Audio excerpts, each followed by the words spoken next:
What's up guys, welcome to DFG moto vlogs. അപ്പോൾ ഇന്ന് ഒരു ഇൻഫോർമേറ്റീവ് വീഡിയോ ആയിട്ടാണ് ഞാൻ വന്നേക്കുന്നത്. ലഡാക്ക് റൈഡ് എല്ലാവരുടെയും ഒരു ഡ്രീം റൈഡാണ്. ബൈക്ക് ഓടിച്ച് ലഡാക്ക് പോകാന്നുള്ളത്. കുറച്ചൊരു സോളോ പോവും, കുറച്ചൊരു ഗ്രൂപ്പ് റൈഡും. അപ്പോൾ DFG rider Rohit is getting ready for A solo ride till Ladakh from Kerala. അപ്പോൾ Xpulse 210 ആണ് വണ്ടി എടുത്തേക്കണത്. അപ്പോൾ അതിൽ എന്തൊക്കെ ആക്സസറീസാണ് ലോഡ് ചെയ്യണത് ലഡാക്കിലേക്ക് പോകുമ്പോൾ എന്നുള്ളതിൻ്റെ ഡീറ്റെയിൽസ് ആണ് ഈ വീഡിയോ.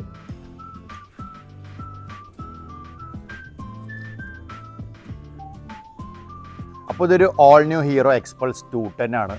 അപ്പോൾ 210 is actually called touring machine എന്നാണ്. അപ്പോൾ വണ്ടി പോകുന്നതിനും ആദ്യമായിട്ട് നമ്മളിൽ എന്തൊക്കെ വേണ്ട ആക്സസറീസാണ് നമുക്ക് പറ്റിയതെന്ന് ആദ്യം നമ്മൾ ചൂസ് ചെയ്യണം. Different brands different type of accessories ഇറക്കാണ്ട്, ഡിഫറെൻറ്റ് ക്വാളിറ്റിയിൽ ഇറക്കാണ്ട്, ഡിഫറെൻറ്റ് റേറ്റിൽ ഇറക്കാണ്ട്. അപ്പോൾ നമ്മുടെ ബഡ്ജറ്റിന് പറ്റിയ ഈ വണ്ടിയിൽ എല്ലാം മോട്ടോ ടോർക്കിൻ്റെ ആക്സസറീസാണ് നമ്മൾ ചെയ്തേക്കുന്നത്. അപ്പോൾ മോസ്റ്റ് ഇമ്പോർട്ടൻറ്റ് ലഗേജ് നമ്മൾ കൊണ്ടുപോകുന്നതാണ്. അതിൻ്റെ മെയിനായിട്ട് നമ്മൾ വയ്ക്കേണ്ടത് ആദ്യം സാഡിൽ സ്റ്റേയും ഒരു നല്ല കാരിയർ പ്ലേറ്റും ആണ്. അത് വയ്ക്കുമ്പോൾ തന്നെ ഓൾമോസ്റ്റ് നമുക്ക് ഒരു 50% വണ്ടിയുടെ ആക്സസറി സെറ്റാണ്. നമുക്ക് ലഗേജ് ലോഡ് ചെയ്യാനുള്ള സെറ്റപ്പും ഓക്കെയാണ്. പിന്നെ അതർ മോസ്റ്റ് ഇമ്പോർട്ടൻറ്റ് പാർട്ട് എന്ന് പറയുന്നത് ക്രാഷ് ഗാർഡാണ്. അപ്പോൾ മേ ബി ക്രാഷ് ഒക്കെ വരുമ്പോൾ നമ്മുടെ പാനിലൊക്കെ സേഫ് ആയിട്ടിരിക്കാൻ വേണ്ടിയാണ് crash guard. Stock crash guard വളരെ ചെറുതാണ്, എല്ലാവർക്കും അറിയാം. അപ്പോൾ അതുകൊണ്ട് നമ്മൾ മോട്ടോർക്കിന് ക്രാഷ് ഗാർഡ് സെറ്റ് ചെയ്തിട്ടുണ്ട്. അപ്പോൾ ക്രാഷ് ഗാർഡിൻ്റെ കൂടെ തന്നെ നമുക്ക് ഒരു ജെറി ക്യാൻ ലോഡ് ചെയ്യാനുള്ള ഓപ്ഷനും ഇതിലുണ്ടായിരുന്നു. അപ്പോൾ ഫ്രണ്ടിൽ നിന്ന് നോക്കുമ്പോൾ നോർമൽ ഹെഡ്ലൈറ്റിൻ്റെ മുകളിൽ ഒരു പ്രൊട്ടക്ഷൻ വന്നിട്ടുണ്ട്. ഇതാണ് ഹെഡ്ലൈറ്റ് ഗ്രില്ല് എന്ന് പറയുന്നത്. എന്തുകൊണ്ടാണ് സെറ്റ് ചെയ്യണമെന്ന് വെച്ചാൽ നമ്മൾ ലഡാക്കിൽ റോക്കി ടെറൈൻസിലൊക്കെ പോകുമ്പോൾ ഫ്രണ്ടിൽ വല്ല വണ്ടി ഉണ്ടെങ്കിൽ അതിൻ്റെ കല്ലൊക്കെ അടിച്ച് കയറുമ്പോൾ ഹെഡ്ലൈറ്റ് ഡാമേജ് ആകാൻ വേണ്ടിയിട്ടാണ് നമ്മൾ ഒരു ഗാർഡ്, അതായത് ഒരു ഹെഡ്ലൈറ്റ് ഗ്രില്ല് സെറ്റ് ചെയ്തേക്കണം.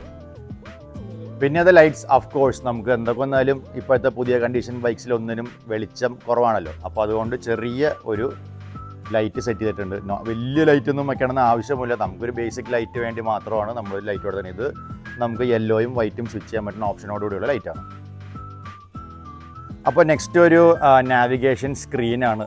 അപ്പോൾ ഇത് എന്തുകൊണ്ട് വെക്കണം? നമ്മുടെ സ്റ്റോക്ക് മീറ്ററിൽ വലിയ ഫീച്ചേഴ്സ് ഒന്നുമില്ല. ജസ്റ്റ് ഒരു ടേൺ ബൈ ടേൺ നാവിഗേഷൻ മാത്രമായിരിക്കും കിട്ടുന്നത്. അപ്പോൾ ഈ സ്ക്രീൻ വയ്ക്കുമ്പോൾ നമുക്ക് ഇതിലൊരു കാർ പ്ലേ, നമ്മുടെ കാറിൽ യൂസ് ചെയ്യുന്ന പോലെ തന്നെ നമ്മുടെ ഫോണിൽ നിന്ന് മിറർ ചെയ്യാൻ പറ്റും. ഇതിലാവുമ്പോൾ നമുക്ക് ഗൂഗിൾ മാപ്പ് ഫുള്ളായിട്ട് യൂസ് ചെയ്യാൻ പറ്റും.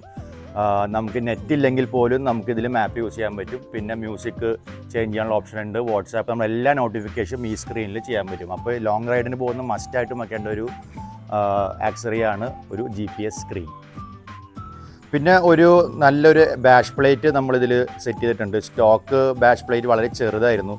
അപ്പോൾ ഇത് മോട്ടോ ടോർക്കിന് ഇത്രയും കൂടി wider and stronger bash plate set ചെയ്തിട്ടുണ്ട്. അപ്പോൾ ഇത് ഓഫ് റോഡ് പോകുമ്പോൾ വളരെയധികം യൂസ്ഫുൾ ആയിട്ടുള്ളൊരു ആക്സസറിയാണ് ഈ ബാഷ് പ്ലേറ്റ്. പിന്നെ ഒരു കിടിലൻ സാധനം ഇത്തവണ നമ്മൾ ചെയ്തിട്ടുണ്ട്. സൈഡ് സ്റ്റാൻഡ് നമ്മളെപ്പോഴും Xpulseന് വളരെ ലീൻഡ് ആംഗിളായിട്ട് ഇരിക്കണം. അപ്പോൾ നോർമലി എന്താ ചെയ്യണമെന്ന് വെച്ചാൽ അതിൻ്റെ അടിയിൽ ഒരു എക്സ്റ്റെൻഡർ വെച്ചിട്ട് നമ്മൾ ഫ്ലാറ്റ് ബേസിലേക്ക് വെക്കാൻ വേണ്ടിയിട്ടൊരു സാധനമാണ് വയ്ക്കാറുള്ളത്. പക്ഷേ ഇത്തവണ നമ്മൾ നമ്മുടെ ഒരു ഫ്രണ്ട് തന്നെ ഒരു സ്റ്റാൻഡ് തന്നെ കസ്റ്റമൈസ് ചെയ്ത് തന്നേക്കാണ്. ഇത് കണ്ട നല്ല പ്രീമിയം ക്വാളിറ്റിയിൽ വിത്ത് വൈഡർ ബേസ് ചെയ്ത ഒരു സ്റ്റാൻഡ്, ഡയറക്റ്റ് റീപ്ലേസ്മെൻറ്റ് സെറ്റ് ചെയ്യാൻ പറ്റുന്ന സ്റ്റാൻഡാണ്. അപ്പോൾ ഈ സ്റ്റാൻഡ് വെക്കുന്നതോടെ വണ്ടിയുടെ പൊസിഷനും വളരെയധികം കറക്റ്റായി ലീൻഡിൽ നിന്ന് മാറി നല്ല സ്ട്രെയിറ്റ് പൊസിഷനിലാണ് ഇപ്പോൾ ഈ സ്റ്റാൻഡ് വയ്ക്കുമ്പോൾ നിൽക്കുന്നത്. അപ്പോൾ ഒരു അപ്രോക്സ് 200 ലിറ്റർ ലഗേജസാണ് നമ്മൾ ഈ വണ്ടിയിൽ ലോഡ് ചെയ്തേക്കണേ. അതിൽ ഫസ്റ്റ് ആൻഡ് ഈസി ആയിട്ട് വയ്ക്കാൻ പറ്റുന്ന ഒരു handle bar bag from Viaterra set ചെയ്തിട്ടുണ്ട്.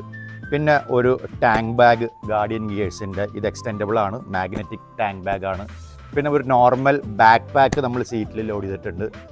പിന്നെ നമ്മുടെ കാരിയർ പ്ലേറ്റിൽ വച്ചേക്കണ ഒരു വയട്ടരയുടെ fully waterproof dry bag 55 ലിറ്ററിനെയാണ് ചെയ്തേക്കണത്. പിന്നെ നമ്മുടെ റൈനോക്സിൻ്റെ ഡ്രൈ സ്റ്റാക്കിൻ്റെ ബാഗ്സ് അപ്പുറവും ഇപ്പുറവും വച്ചിട്ടുണ്ട്. ഹൈലി സേഫ്റ്റിക്ക് വേണ്ടിയിട്ട് നമ്മളൊരു 5+5 ലിറ്റർ കപ്പാസിറ്റി ഉള്ളൊരു ജെറി ക്യാൻ സെറ്റ് ചെയ്തിട്ടുണ്ട്. ബിക്കോസ് നോർത്തിലേക്ക് പോകുമ്പോൾ പെട്രോൾ പമ്പ് അവൈലബിലിറ്റി കുറവാണെങ്കിൽ നമുക്ക് സ്റ്റോക്ക് ചെയ്യാൻ വേണ്ടിയിട്ടൊരു ജെറി ക്യാൻ സെറ്റ് ചെയ്തിട്ടുണ്ട്. നമ്മൾ ഇവിടെ നിന്ന് പോകുമ്പോൾ നമ്മൾ സ്റ്റോക്ക് ചെയ്യില്ല, നമ്മൾ ഡോർത്ത് എത്താറാകുമ്പോൾ വീൽ സ്റ്റോക്ക് ചെയ്യും.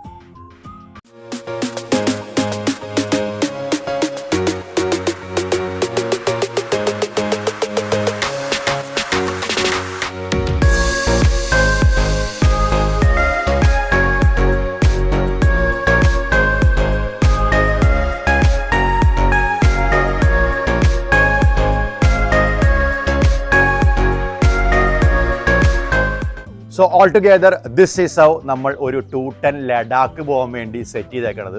അപ്പോൾ പലതും പല ബ്രാൻഡ്സിൻ്റെയൊക്കെയാണ് നമ്മൾ യൂസ് ചെയ്തേക്കണത്. So it's all about being comfortable and being affordable.